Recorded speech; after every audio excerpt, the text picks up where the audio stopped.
comes up, give her a big hand here. Let her know she's really welcome. Young lady is a student at St. John's College, planning on continuing her education in constitutional law, having graduated with a double bachelor's from Northern Illinois University with an emphasis on ethics coursework. Can you believe that? An ethical lawyer in Santa Fe today. All right. Well, I can't wait to hear this. I'd like to present Miss Suzanne J.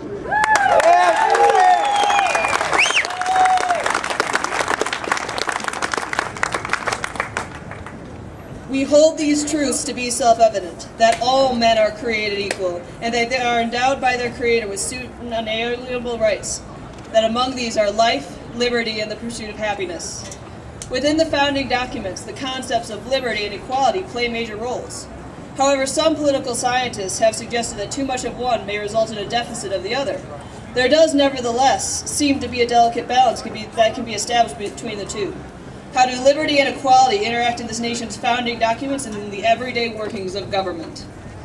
In terms of equality, the most historically resounding statement lies in the Declaration of Independence. We hold these truths to be self-evident, that all men are created equal.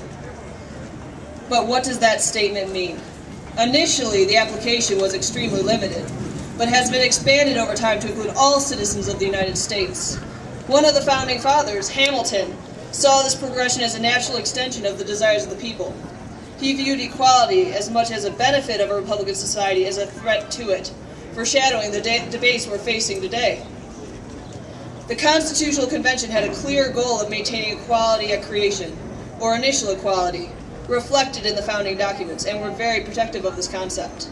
They were also attempting to structure a government that would allow states and individuals the greatest liberty, with as little imposition by the government on rights as possible. Equality is a cornerstone of liberty. If all men are not equal at creation, they are not entitled to equal rights. A right is not to be confused with a guarantee of results. Humanity as a whole may be entitled to certain rights, but not all will necessarily receive them in full. A failure to express a certain right is not a failure of the right itself, but an expression of humanity. The founders were attempting to establish initial equality in several ways. Equality allows us the liberty to better ourselves through education. Reason assures the people the right of controlling and participating in the government. This reason also regulates our passionate desires. But if someone's passions go against the status quo, there are still positive outlets. So those citizens who wish to express their liberty in ways contrary to popular opinion have the right to do so, and all have that right equally. They attempted to give people, even those with uncommon passions, recourse against the government. They protected the rights and liberties of the people through both enumerated rights and enumerated powers of government. Madison, another founding father, emphasizes that liberty is a way for Americans to defend and protect their equality. The Republican type of government creates a system in which equality exists through liberty. The founders were in support of a mutually supportive relationship between liberty and equality, as well as between the government and the people. These independent relationships can foster growth in one another. During the constitutional debates, a delegate argued that the Constitution is the type of document which enumerates the rights of the government and withholds all other rights to the people. By fostering a government that had to rely on the people for all its power, the founders saw themselves as securing the liberty of the citizens. The relationship between liberty and equality reveals a lot about what it means for something to be a right. Rights as a whole are those things for which people share a desire. For example, life, liberty, and happiness.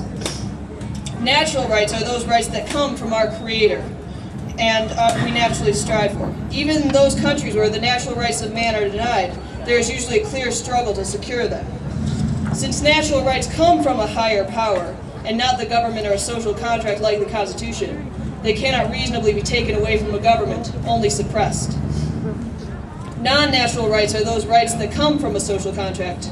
These are the types of rights enumerated in a Bill of Rights or withheld to the people through an enumeration of government powers. The Third Amendment, for example, states that no soldier shall in time of peace be quartered in any house without the consent of the owner. Man does not naturally strive to avoid cohabitation with the military, but the founders secured a non-natural right in protection of our happiness. Rights are linked to someone's natural ability or tendency towards a particular action, which are by nature unequal. A man may have an excellent faculty for baking, and another may have no skill for all. If both choose to open a bakery, they are equal in their right to do so. The naturally gifted baker will likely find baking enjoyable and make profit from it. The unnaturally gifted baker, less so. The initial equality resulted in a clearly unequal outcome. The urge towards an equality that can be observed in society may be worked against through the differences in our abilities. Madison made note of these differences and the inherent inequality they tend to produce. He had no issue with the results of unequal abilities. The government's goal is the equal protection of individual abilities.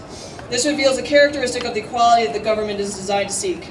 It is not meant to be government-imposed equality, but rather an equality of protection under the government. It is not meant to be government-imposed. The preamble of the Constitution also mirrors this sentiment as stating as a goal to secure the blessings of liberty to ourselves and our posterity. It is the government's responsibility to protect for this generation and all to come the free expression of our abilities and the rewards thereof. The defense of faculties may appear to initially undercut equality, but in fact supports a different kind of equality. Rather than government-sanctioned lifelong equality, the founders were in support of equal protection by and from the government, in support of the equality we are all born under. In this system, the strain on the government is considerably lessened, and the people are free to pursue their happiness as individuals without universal agreement on what happiness is. So this type of equality results in the greatest liberty. In the current era, it's worthwhile to reflect on the lessons from the founding fathers regarding the relationship between equality and liberty. The historical documents leading up to and surrounding the Constitution reveal an understanding of the important, albeit tumultuous, relationship between the two. The goals of liberty are supported through our initial equality, and liberty allows us to petition the government when we feel as though we are not being treated equally. I encourage you to protect both by participating in politics on both the local and national levels. Yeah.